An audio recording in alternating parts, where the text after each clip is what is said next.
So hey everyone, নমস্কার। This is Rudrik Saha. So বেশ কয়েকদিন ধরে আমি আমার ইনস্টা আইডিতে শ্যামসুন্দরী মায়ের নিয়ে কিছু রিল আপডেট শেয়ার করেছি, আর ইউটিউবে দেখতে পারেন আপনারা একটা ভিডিও আমি আপলোড করেছিলাম। আরও ইচ্ছা আছে নেক্সট আমি ভালো মতন ডিটেলস নিয়ে আপডেট করার। বাট আমি একটা কথাই বলতে চাই যে এই ভিডিওটা করার একটা কারণ হচ্ছে যে অনেকে আমাকে কমেন্ট করছো তোমরা ইনস্টাতে, ইউটিউবে ভিডিওগুলো যে করছি, বেসিক্যালি সেই ভিডিওগুলো আমি করে মনে হচ্ছে অনেক বড় ভুল করে ফেলেছি। প্রথম কথা আমি বলে দিই যে আমি একটা কথাই ভিডিওর মধ্যে বারবার করে বলতে চেয়েছি, ভিডিওটা করা মানে যে শ্যামসুন্দরী মা যে চলে গেছেন তার জায়গা থেকে কেন গেছেন সেটা সঠিক খবরটা যেন সকলের কাছে পৌঁছয়, শুধু সেটার জন্য, এবং কি কারণে গেছে সেই কারণটা আমি জাস্ট তুলে ধরেছি। আমি কিন্তু একবারও বলিনি কোনো ভিডিওতে, আপনারা ওপরে লেখাগুলোতে প্রত্যেকটা শেষে দেখবেন কোয়েশ্চেন মার্ক রয়েছে, কিছু কিছুতে রয়েছে। আমি কিন্তু বলেছি, বারবার কিন্তু বলছি, এটা কি এই কারণে কি মা চলে গেল, তবে কি এই জিনিসটা হয়েছিল। আমি কিন্তু জাস্ট তুলে ধরছি আপনাদের কাছে, যেরকম আমি গেছিলাম সেখান থেকে আপনারা গিয়ে যেন আপনারাও কিছু হলেও সত্য খুঁজে বার করতে পারেন। আমার বিশ্বাস যে এই সত্যটা সঠিকভাবে প্রমাণিত হবে, প্রচারিত হবে লোকের মুখে। এবং আরেকটা কথা বলতে চাই, আমি কারোর পক্ষ নিয়ে কিন্তু বিন্দুমাত্র কথা বলছি না, এবং এই ভিডিওটা দেখার পর অনেকে বলতে পারে তারপরেও এগেনস্টে কিছু বলতে পারে। বাট একটা কথাই বলবো যে পাড়ার লোকেদের আমি কথা শুনতে পেরেছি, তার কারণ আমি যখন গেছিলাম পাড়ার লোকেরা ছিল, আমি তাদের ফুটেজ নিয়েছি, নিয়ে আপলোড করেছি, কিন্তু আমি কিন্তু ইউটিউব ভিডিওতে মেনশন করেছি যে আমি কিন্তু একবারও মানে কারোর পক্ষ নিয়ে কথা বলছি না, আমি নিউট্রালি বলছি। এবং যেটার জন্যে মা চলে গেছে, কি কারণে, আমি জাস্ট শুধু সেই কারণটা তুলে ধরেছি। তারপরেও অনেক মানুষ বলছে এটা পলিসি ভিউজের জন্য, এই জন্য, হ্যান জন্য, ত্যান জন্য। সেটা নয়। আমি এটাও বলে দিই, আমি সেদিনকে আমি সত্যিই জানতাম না যে শ্যামসুন্দরী মা যে নিয়ে চলে যাওয়া হয়েছে এটা যদি ভিউজের জন্যই হতো। আমি লাস্ট কয়েক সপ্তাহ ধরে মায়ের কাছে যাওয়া শুরু করেছিলাম, তো এইবারও ভেবেছিলাম শনিবার যাব, আর যথারীতি আমি শনিবার গেছিলাম।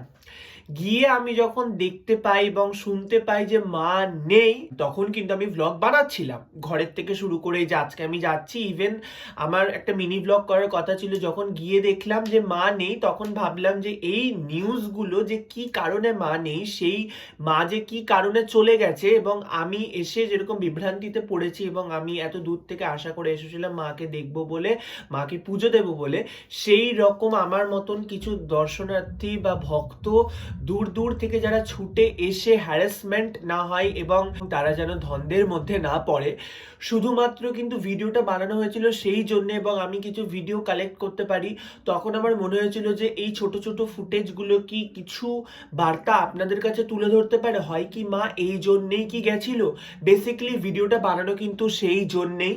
আপনারা এখনো প্রত্যেকটা ভিডিও আমার ইনস্টাগ্রামে রয়েছে, আমি যদি কিছু ভুল বলে থাকি আপনারাই বিচার করবেন সেটা। আমার যতটা খারাপ লাগছে আমি জানি যে আপনাদের প্রত্যেকের ততটাই খারাপ লাগছে। এবং আমার একটা জিনিস খুব খারাপ লাগছিল যে যেরকম ভাবে মাকে নিয়ে যাওয়া হয়েছিল, ওই ওপরে ওই ক্যাপশনটা আমি ওর জন্য দিয়েছিলাম যে দেখুন কিভাবে মাকে নিয়ে যাওয়া হচ্ছে। এটা পার্সোনালি আমাকে ভীষণভাবে হার্ট করেছিল, কারণ আমি মাকে ফিল করতে পারি যে মা রয়েছে। এবং আমি এখনো বলবো যে মাকে নিয়ে কিন্তু আমি কোনো কথা বলছি না, আমি শুধু সিস্টেমটাকে নিয়ে বলছি যে এটা কি হলো। পুরোহিতদের দেখতে গেলে যে মায়ের যে পুরোহিতরা রয়েছেন তাদের কিছু বক্তব্য যে স্থানীয়রা নাকি মারধর করেছে, এই করেছে। সত্যি কথা বলতে আমি এখনো বলবো হ্যাঁ এটা কিন্তু সত্যি হতেও পারে না, আমি কিন্তু একদমই বলতে পারি না যে হ্যাঁ এটা মিথ্যে ভুয়ো খবর। বাট এটাও অ্যাট দ্য সেম টাইম আমার কখনো কোথাও মনে হয়েছে যে হয়তো এই জন্য কি মা চলে গেছে, মানে এই জন্যে কি এত বড় ঝামেলার উৎপত্তি, যেরকম ভাবে মানে আমি দেখছিলাম সেখানে গিয়ে ভিডিওগুলো। তো সেই কারণে কিন্তু আমার মনে হয়েছিল যে আপনাদের এইটা শেয়ার করা উচিত আপনাদের সাথে, এবং শেয়ার করার মাধ্যম হচ্ছে থ্রু সোশ্যাল মিডিয়া।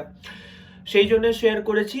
এবং আমি চাই যে সত্যি যেটা হয়েছে রহস্যটা উদ্ঘাটিত হোক। আরেকটা কথা বলে দিই যে একদিক থেকে তালি বাজে না, দোষ কিছু এই দিকেরও ছিল, হয়তো এই দিকেরও ছিল, দুপক্ষরই হয়তো একটু একটু দোষ ছিল, এবার কিছুটা কম কিছুটা কারোর বেশি, সেটা হতে পারে।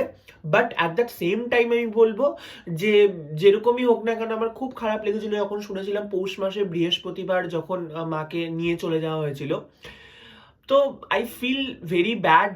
আশা করছি মা খুব তাড়াতাড়ি ফিরে আসবে আমাদের সকলের কাছে এবং আমরা খুব তাড়াতাড়ি মায়ের আবার দর্শন করতে পারবো এবং সত্যিটাকে আমরা সামনে প্রচলিত করতে পারবো, সকল ভক্ত সকলে সবাই জানবে। সো দ্যাটস ইট, এটাই বলার ছিল। আমি কিন্তু কারোর পক্ষ নিয়ে বলছি না, আমি কিন্তু বারবারই বলছি, আমি কিন্তু একবারও বলছি না যে এলাকাবাসী যারা ছিলেন তাদের দোষ, এটাও বলছি না আমি কিন্তু যারা পুরোহিত ছিল তাদের দোষ, কারণ আমিও চাই যে সত্যিটা উদ্ঘাটিত হোক, উন্মোচিত হোক সকলের সামনে।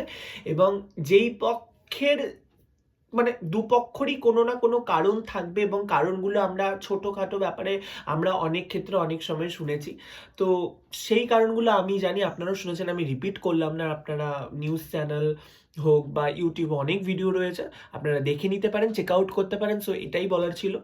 আর প্লিজ যে নিরপেক্ষভাবে বিচার করুন এবং আমি কিন্তু মানে একটু ভেবেচিন্তে এবং পুরো ভিডিওটা যদি আমার ইউটিউবে দেখেন তখন কিন্তু আমি বারবার করে একবার নয় একাধিকবার মেনশন করেছি আমি কিন্তু নিউট্রাল। এখানে যেই জন্য মা চলে গেছে সেই রিজনটা আমি দিয়েছি, আমি কিন্তু গ্রিন মার্ক গ্রিন সিগন্যাল কিন্তু দিইনি।